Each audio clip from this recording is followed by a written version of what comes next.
Hurts takes the snap. He's back. He's going to run. He's in! Touchdown! Jalen Hurts! The Eagles are just devouring the Giants. And it is A.J. Brown again! Another touchdown!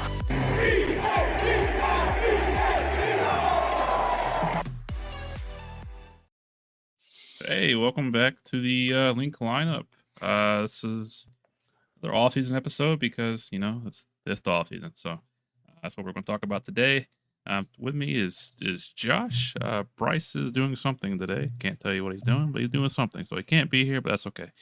In case you missed it, me and Bryce did like a 2-hour long live stream yesterday talking about the draft. So kind of a preview of what's to come with Bryce and our new draft show coming up. But yeah, as you can see, this is your first time back. This will be the first one posted on YouTube where we're using different program. We're not using Zoom anymore. We're using StreamYard. It helps me edit things and add things into the video that I normally wouldn't be able to without spending too much time. And I don't have a lot of time, so this cuts out a lot of my time. So yeah, that's a production value. Yeah, that too. It also allows me to live stream. So if those watching, they end up watching on Twitch and or YouTube, got that. So we're trying to definitely trying to grow the brand, and I feel like this is a good start. As always, growing things takes time, but for those who have been here since the beginning, thank you. And for those of you who have joined later on, thank you as well. But might as well start off the show with this. Today, 6 years ago, the Eagles won the Super Bowl, and in honor of that, I'm wearing the jersey I wore for the game, which is my J.J. one. I remember, how they have the Super Bowl jerseys, Fanatics. I wanted to get, who did I want to get originally? I don't know. I know I didn't want to get Carson. I know that for a fact because he wasn't playing. I didn't want to get. It was easy. Nick? I didn't want Nick at the time. No. I think I wanted Malcolm Jenkins. I wanted maybe Zach Ertz. I wanted Jason Kelsey. Who else? I think that's about it. And then I didn't want Alshon, even though that would have been a good one to have for the time. But I was looking. All they had were the white jerseys that were available. We weren't wearing white. And then they had like Carson, and I wasn't doing a Carson jersey. So ultimately, I ended up with Jay Ajayi, who actually became one of my favorite players during that season because we did get him from the Dolphins halfway through the year, and it actually paid off.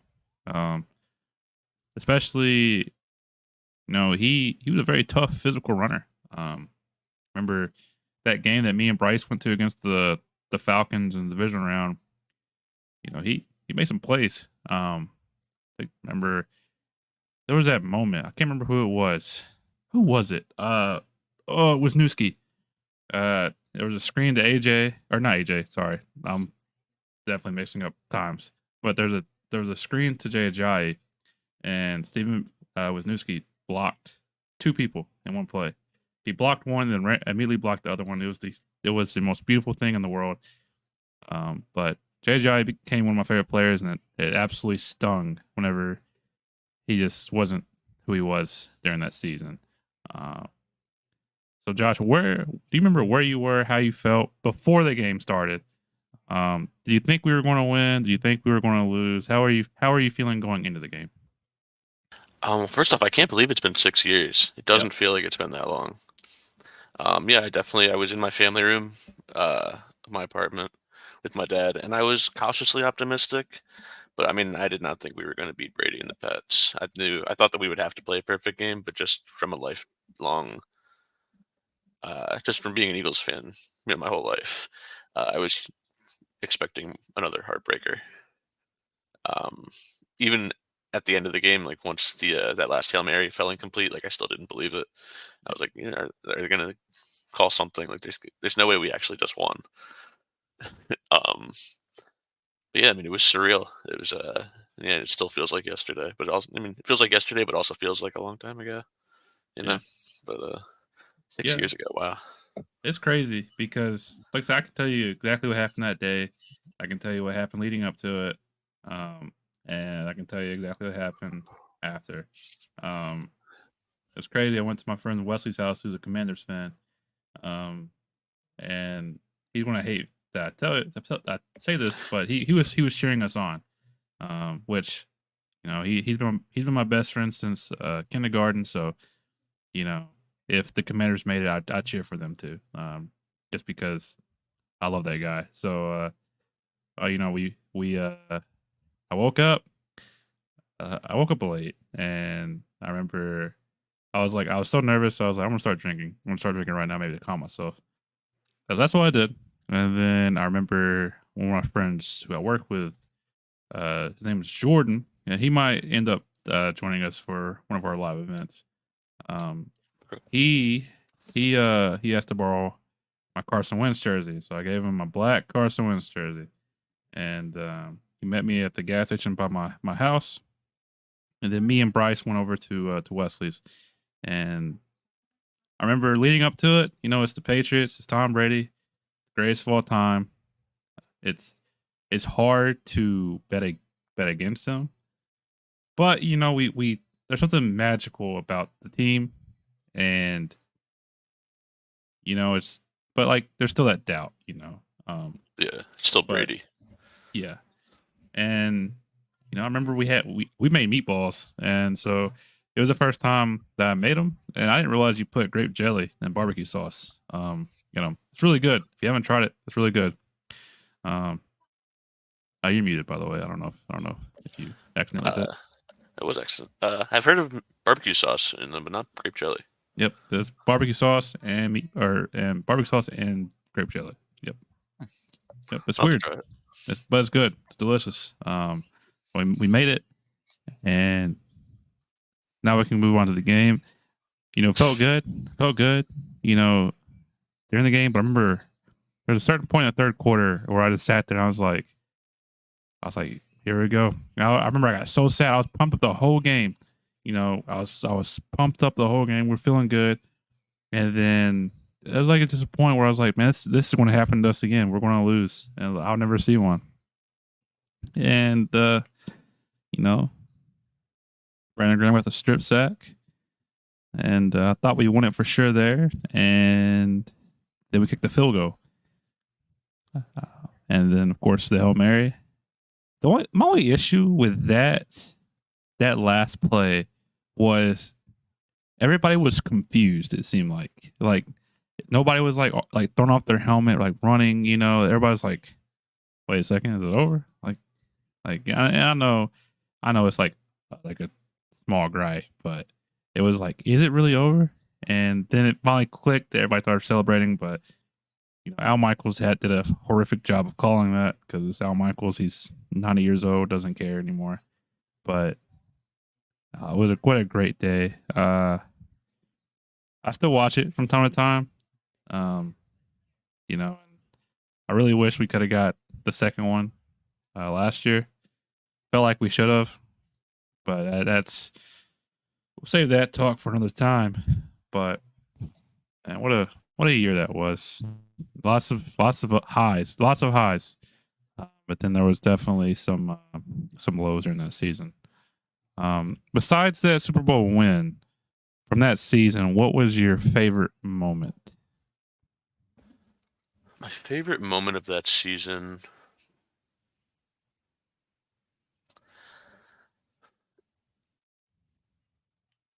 It's hard to pick one particular moment from the Vikings game in the conference championship. I mean, really, just that whole game was just a blast. Honestly,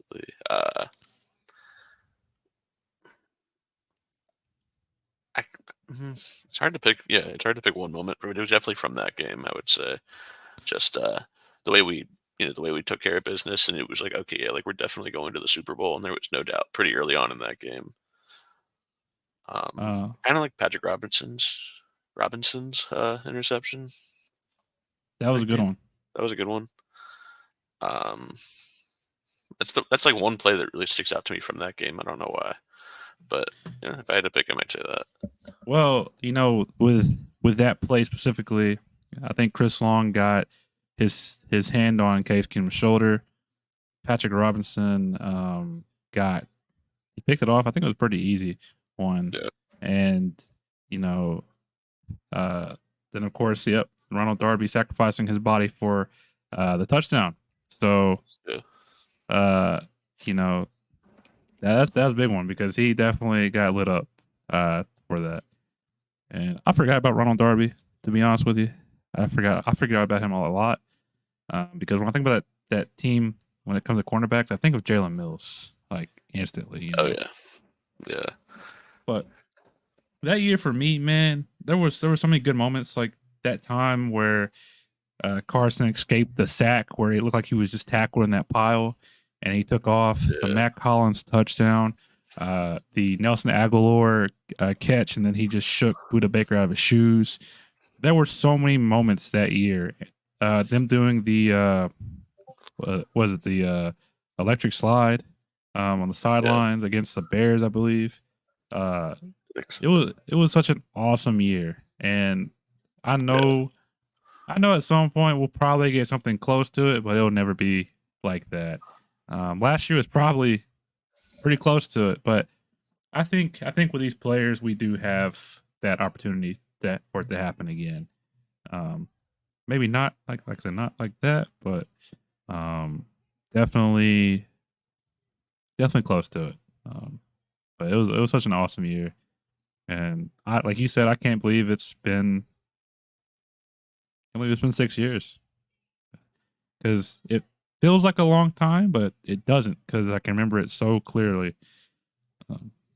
And it was awesome. After the game, I went to bed because I was drunk and I was tired. So, but what an awesome time.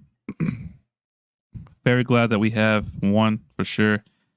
Because, when I was in that moment, I thought about all those times in school where, people would, I'm from Kentucky, so like there's not a football team nearby. So, everybody's favorite football team was somewhere else. And, you'd hear, oh, your team never won one. And then like that's like the final blow. It's like, oh, well, what can you say to that? Oh, we have championships. But they're not going to give you that one. I mean, one of my last fights before we won was where we were the only team to beat Vince Lombardi, I believe, in the championship game or the playoffs. I can't remember which one it was, but right. So that's something to hang my hat on. But ultimately, we finally got one. What a magical moment it was. Yeah, I think that's partly what made the season so special, is because it seemed like everything was clicking, and we were able to, to get that first, the first Super Bowl. And also, I think that's what I think last year would have hurt. I mean, obviously, last year hurt and it sucked, but I think it would have hurt a lot more if we didn't have that Super Bowl in 17. Yeah. Like, last year. If last year was for our sucked. first Super Bowl after the season we had, I mean, that would have been even more devastating. Yeah, I think because I was alive for the 2004 2005 season when we made it, and I felt good about that one. In fact, I felt good. Obviously, I was younger, so like I was 10 years old in 2005. So, I felt good about it. About like 2003, 2004, 2002, we lost all those championship games. But when we finally won against the Falcons, I thought that we were going to win it finally because like there's no way they can keep us out for that long, and we get there and didn't happen, man. Didn't happen. A lot of blame, I feel like, goes to Donovan McNabb. I don't know. I guess we can talk about that too. Did you like Donovan as a quarterback? I mean, I did at first. I wasn't I wasn't really a big football fan until like the year before. So my first real like football experience was us losing, I believe, to the Panthers, I think, That was in a the tough NFC one. Championship. That sucked. And then the next year, I was just super overly confident. But yeah, I mean, I liked McNabb. I was 10 years old, 11 years old. Um, Liked him early on, and my family members talked him up because he had like the success up to that point, the NFC Championship appearances and such. Um, I definitely by the end of his run with us, I was glad to see him go. But Yeah. he had some great years with us. He just got kind of stale, but Yeah. I liked him at the time. I think what was funny, looking back at it, is I think if I'm not mistaken, we lost Donovan McNabb and then we lost Andy Reid. I think like back to back. I Um, think so. I'm not sure. maybe not back to back. No, it wasn't back to back because we lost McNabb like 09 and we lost Andy in like 2012. But I cried both times when I was like, because that's all I grew up knowing was Andy Reid and Donovan McNabb, um, and Brian Dawkins, of course. But so I grew up on and broke my heart. Um, but I like Donovan. I feel like he couldn't get the big one. He couldn't win the big one, and you know, um, Michael Key, who has been part of the community for a while now. He was in here yesterday. Asked, "Do you think we would have won with Jalen on that team?" I'm assuming, based on the time you sent us messages, you're talking about the 2017, 2018 team. I think we would have won with Jalen. I think Jalen would have been a good fit for that team. I feel like you could have plugged Jalen in the 2004, 2005 team. We would have won. But maybe I'm just too high on Jalen. Everybody's going to disagree, probably, but I think we would have won with Jalen. I think we would have won with Jalen in 04, 05. In 2017, the only reason why I don't think we would have won with Jalen is because Nick Foles played so perfectly, He did. just with his arm, and I can't assume that anybody else would have such a good passing game. Like, obviously, Jalen gives you a lot more with his legs, but we needed because we didn't. I don't think the Patriots punted at all. I think When? Talking about we had to 2018? score. Yeah, didn't we? We had to score pretty much every time. Yeah. So it's hard to say that like somebody else definitely would have been able to score every single possession. I think he would have done it. He I might think have. he would have done it. He might have. Because we ran a ton of RPOs, and I think that's like would have fit him much better. Yeah. Then we would have won. But I think Jalen still wins one. I think he wins so. one. Yeah. Like he has to. But yeah. So happy 6th anniversary. Hopefully we can celebrate next year with another one. And I know people are going to say, like some Eagles fans are going to say, it won't be as sweet as the first one. I can argue. I'm going to argue right now and tell you, it probably will feel just as good, if not better, than the first one. The first one was like validation that hey, we can do it, and now the second one's like, yeah, you definitely can do it, and we'll see what happens. I have all the faith in the world, in Jalen. Let's move on. Speaking of the future, upcoming Eagles free agents. This one's fun to talk about because funny story. We've recorded 2 podcasts the past week, and both times something messed up. If you're watching yesterday, I told you about it, but for those of you who weren't, I'll tell you about it now. The first episode we recorded was our last one on Zoom. The file got corrupted, so I couldn't post it. That's why there hasn't been a YouTube video posted in a minute. The second time, me and Bryce were here going to record like a 20-minute video, kind of test out StreamYard, and he didn't tell me this. I don't know why he didn't tell me this, but the audio wasn't coming from a mic; it was coming from my webcam, and so that sounded awful. It sounded like I was talking into a tin can, and it was awful. You could hear everything that was happening in my room. Anytime I moved in my chair, you heard it, even though my chair doesn't make noise. It was just bad. Um, I probably talked about this 5 times, so we're gonna talk about it 6th time. It's funny because if you can go back to last year and you think about what everybody was saying about how the Eagles are done because of all the free agents they're going to lose, and I definitely said we have like replacements. We have replacements for them, and like partly I was right, partly I was wrong. But this year, I feel like our free agents aren't like as bad. It's like we can recover if some of them leave. Jason Kelsey, I feel like would hit the hardest. But we have a replacement for him. Obviously, he's not going to be Jason Kelsey, but if it's Cam Jurgens, cool. If it's the center from Oregon, Jackson Powers Johnson, that'd be cool too. We'll see what happens. We'll see what happens in the draft. We'll see what happens if Jason retires. But we have 19 free agents coming up, which sound like a lot, but in all actuality, when it comes down to it, it's not. So Jason Kelsey, Fletcher Cox, Brendan Graham. Those are the big 3. Brendan Graham will be back if the Eagles will let him, which I think Howie will let him because he wants to do a farewell tour.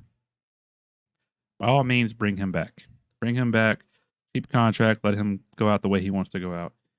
Fletcher Cox, I don't think he's going to be back. Dream scenario would be Fletcher Cox, BG, and Jason Kelsey all come back for one last year and do a farewell tour for the 3 of them. And then, of course, dream scenario is they win one and they just get the ride off into the sunset. So there's that. Jason Kelsey, like I said, I don't know. My gut says he's going to retire, but my heart also says that he's going to be back. So I don't know where to go with on that one. But yeah, those are big 3. How do you see those 3 playing out? Yeah, like you said, Brandon Graham will definitely be back. And he said he wants to do his farewell tour. I think, I think Howie's going to accommodate that. I don't know. The more I hear about Jason Kelsey, the more I'm leaning towards thinking he's going to come back. Obviously, I would love him to. And I think that he, as much as anybody, deserves a farewell tour. But it's good to know from his comments that regardless whether he does come back or not, he still wants to be around the team and be associated with the team. Fletcher Cox, I'm kind of up in the air. Just like you, I would like for him to come back and have his farewell tour as well. I think, the big 4 that I think really have earned their farewell tour are those 3, Kelsey, Cox, and Graham, as well as Lane Johnson. I feel like those are like the big 4. Just like pillars of the team that have been around forever. Yeah, Fletcher Cox, honestly, I really don't know. I think it kind of depends on what he wants to do. If a farewell tour is important to him, if he cares about that. If he wants to be back, I'm sure we'll make that happen. It's just kind of, balls in his court. Yeah. And then really, the rest are some of them I love very much. One of them really just guys, Marcus Mariota, I could live without him being on the team. DeAndre Swift, I would love for him to come back, but this is not a running back world anymore, and it's it's a position that you can easily replace for cheap through the draft. Boston Scott, I would love for him to come back, but they weren't using him, so I don't know if he'll be back. Zach Cunningham, they'll probably bring him back because Howie likes him. Justin Evans is probably going to retire if I had to guess. Shaq Leonard is toast. Sua Opeta could come back. I wouldn't hate it. I wouldn't love it. It just whatever. Rashad Penny's probably going to retire. Lamade Zaccheaus, I wouldn't mind him coming back. Nicholas Morrow probably will never see the field again. Albert O, I can see him bringing him back as like a camp body, but his like roster spot isn't safe at all. Braden Mann, I can definitely see them coming. I can see him coming back because he put on a show. Jack Driscoll, he can come back. He was a good depth piece. Sean Bradley, good special teams player. Probably get him back for cheap, but I mean he's already cheap, so it depends on if he's healthy. He tore his Achilles, so it depends on where he's at with his rehab. Quez Watkins will never see midnight green on him ever again. If Jack Stoll is a restricted free agent, chances are he's going to be back. Out of all those players I mentioned, is there anybody that you're like, we have to bring them back? No, I mean, like you said, those are just guys. There are definitely some of them that I would like to have back. I like Alameda Zacchaeus. I'd like for him to come back. I think, Jack Stoll's a good depth guy.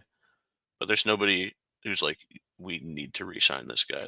Like, I can't live without him on the Eagles. I think they're all, fairly replaceable, whether it's through the draft or free agency. And frankly, I wouldn't mind seeing some new faces on the team next year. From there's like that 30 through 53 roster spot kind of guy. None of them are major cornerstones of the team. The biggest name of them is probably DeAndre Swift, and 1,000-yard running backs are a dime a dozen nowadays. You can't, unless you have a crazy unless you have like someone like Derrick Henry or Nick Chubb, you can't spend big on running back, and even then it's kind of debatable. So.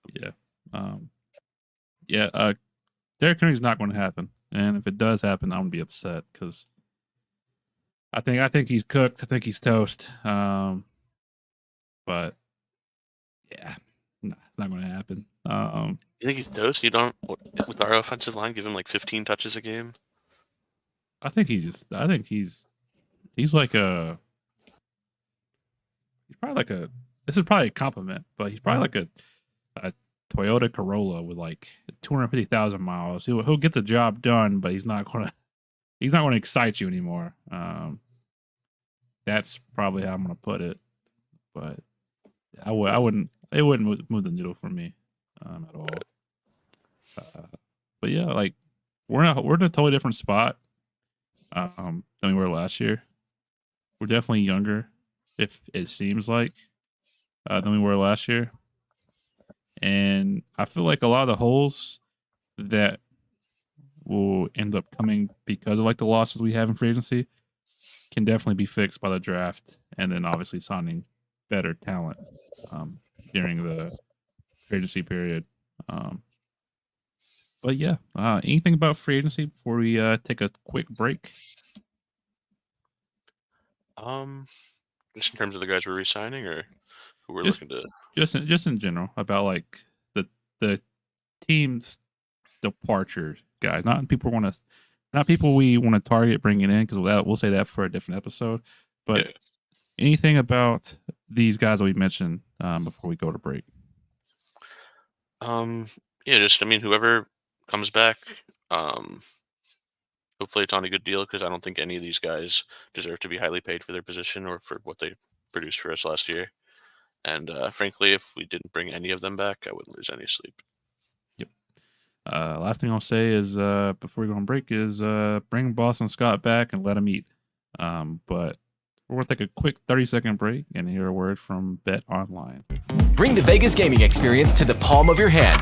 Bet your favorite team, try your luck in the casino, or our poker room. The earliest sports lines and the biggest limits online. Lots of deposit options. Bet on live events as they happen. The next play, the next score. Get winnings fast or roll them into a parlay and win even more. Visit BetOnline today and see what millions of customers have experienced for over 20 years. All right, and we're back. So we've moved pretty quickly through this episode. Like I said in the first offseason episode, these episodes can go by really quick because there's not much to talk about, at least right this very second. And then we're saving most of the draft stuff for the draft show. That way we can go more in depth on it, and then save this for like Eagles news now and what's going to happen like for the future. And And speaking of what's happening now, is I know we've talked about it before, but we're going to talk about it again because the recording didn't save. But we have our two new coordinators in Vic Fangio and Kellen Moore. Now, we signed Vic, or it was reported we signed Vic probably 2 weeks ago. And we recorded twice, at least I have. So my opinion has stayed the same when it comes to Vic. Is I think it's a great hire.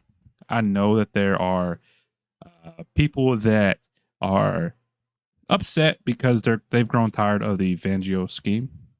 But you got the guy, you got the main guy, you got the brains behind the scheme, and he hasn't been like a terrible DC. In fact, he's been one of the better DCs in the league through the years.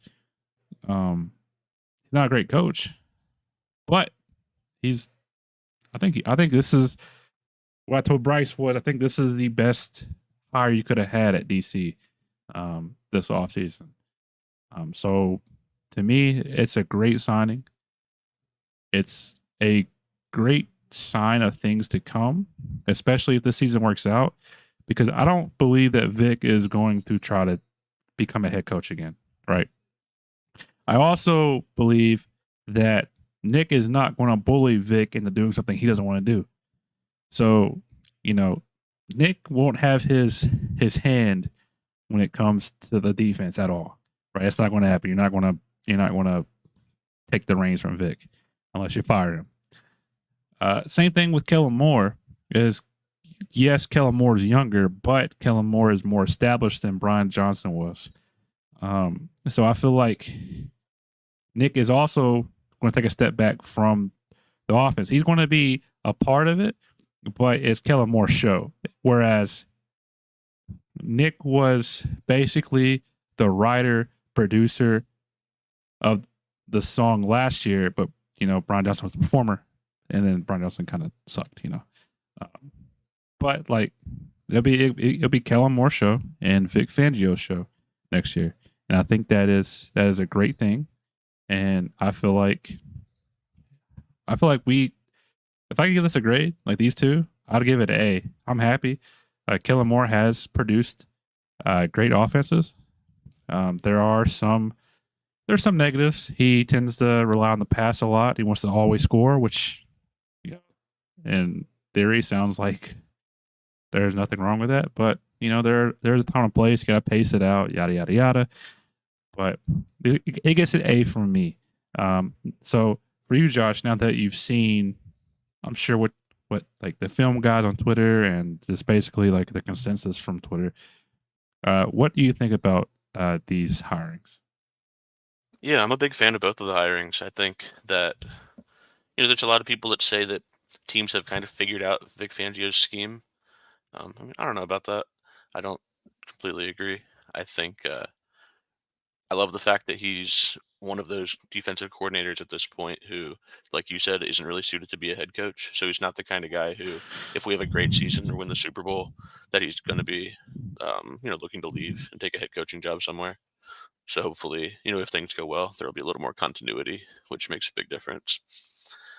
One thing that I definitely like that makes me hopeful for this team is, for better or worse, I know people have mixed thoughts about, Jonathan Gannon's time with us, but he is a disciple of Vic Fangio, and for better or worse, the defense did perform well last year, or, in 2022. So, hopefully if we can get back to some similar concepts or ideas that we had that year, the defense should hopefully be more productive than this last season. So, I'm optimistic. I think that's a good hire, and I think that I like that if things go well, there should be continuity. So we'll see how things go, and it should definitely be an upgrade over last year. Decide completely lost the locker room, and really the only way to go is up right now. So, yep. Yeah. I don't remember who reported it, but it was like a report that Sean Desai lost the locker room, and we heard that. But the players lost their trust in him. He didn't connect with the defense. So like it was a lost cause, there was no point in it. And you had Patricia, who's been in DC before, and I feel like if he would have just he was there all season. It wasn't like we hired him off the street. So he's been a part of the defense this whole season. I feel like he would have stuck with what we were doing. We might have played a little bit better, but you can't really say anything. It's done. But yeah, I think they're both upgrades. I think that Nick being the CEO type coach is fitting. I think we said it last year whenever Steichen and Gannon were doing their thing. It worked. It seemed like last year he was focused on managing the game and leading the team. And that's all he needs to do is those things right there. And I believe he can be phenomenal at that if he just focuses on that stuff. Get out of the offensive meetings, get out of the defense meetings, just focus on what you got to do, and let the coordinators do what they got to do. So terrific hires. Very happy that it's happening. Glass, not cliff. It would make me sleep better if the Eagles announced it. But I know they're waiting on Brian Johnson's situation to, I guess end. Because if you get signed by a different team, we get draft picks, so they're just waiting. I know Washington has interviewed him this past week, or they're going to interview him this upcoming week. Can't remember which one it was, but yeah, so definitely an upgrade. Yeah, definitely a big fan of the Kellen Moore signing. Also, I think I love some of the concepts that he'll bring to the team and the way he simplifies some of the just the the mental processing for the quarterback. And it seems like his general philosophy has more counters for what the defense throws at us. So it seems like at the end of the season we weren't really countering the blitz. It seems like we were sending everybody deep and kind of leaving Jalen on an island. And Kellen Moore won't do that. Yep. So looking forward to see what he can come up with on the team. And then if you were watching the NFL this year, you saw Keenan Allen had 19 receptions. You look at his route tree, it has a mix of every single route there is. And then you look at Devontae Smith from the playoff loss.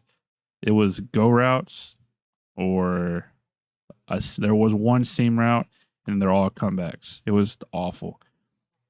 Going across the middle of the field, going in motion, and then going across the middle of the field, moving pre-snap motion with Devontae Smith is going to be exciting. I think he's the biggest beneficiary from it. I think I said that word right. If I did, I'm so proud of myself because my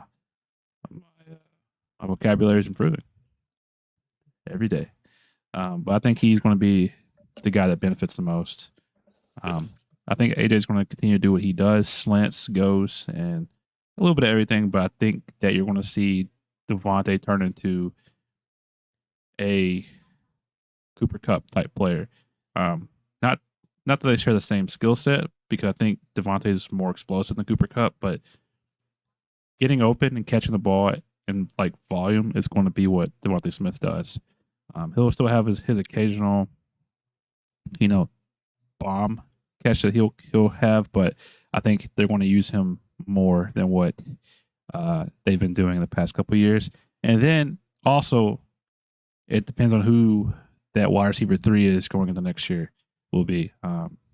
So whether it's Tyler Boyd in free agency or somebody else or somebody from the draft, it'll all depend on that. So I look forward to it. A lot of people think that we're going to be dead next year. I don't see how. I don't see why you think that. I know why you think it.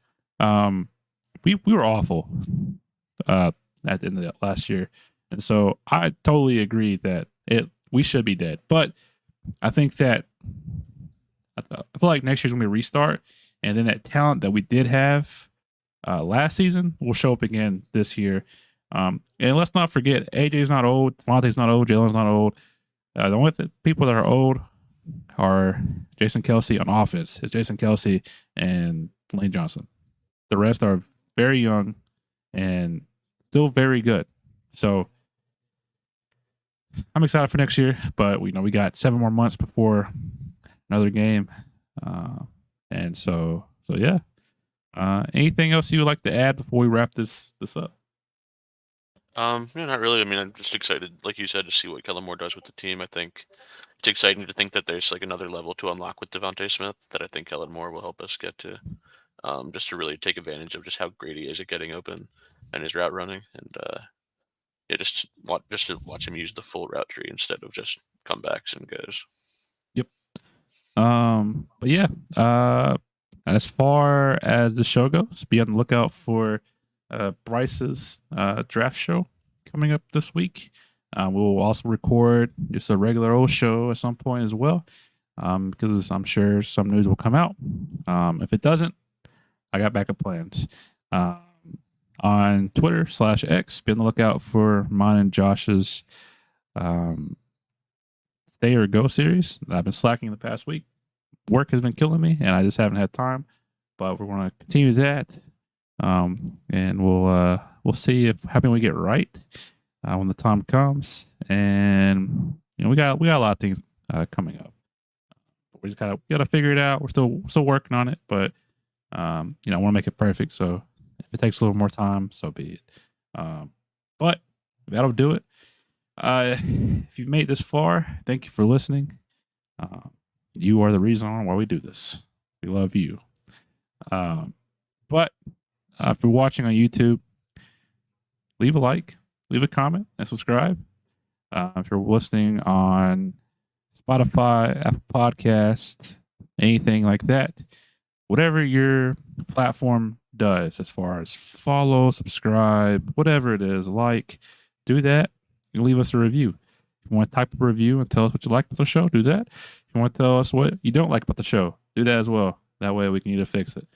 That way we can fix it or just ignore it. If you're saying, hey, too much Eagles content, well, guess what? This is the Eagles show. That's what we're going to talk about. But also, don't forget, if you need good, clean, and healthy energy, check out Rogue Energy and use the code Linc Lineup at checkout for 10% off. And if you are needed of tickets, whether that's concert, baseball games, basketball games, football games, we got you covered. Use TickPick for no service fees. So the price you see is the price you pay. That is awesome. Like I said, I use them all the time. Next year, whenever I check out the Eagles tickets, I'm going to use that website. I'm going to buy from that website because they've been good to me, and I'm glad to have them a part of the Linc Lineup. But that'll do it. Follow us on all social at the Linc Lineup. Follow Josh at the Pre2. Follow me at Cardiac Chase. Don't follow Bryce until he comes back to the show. But that's it. As always, until next time, go Birds.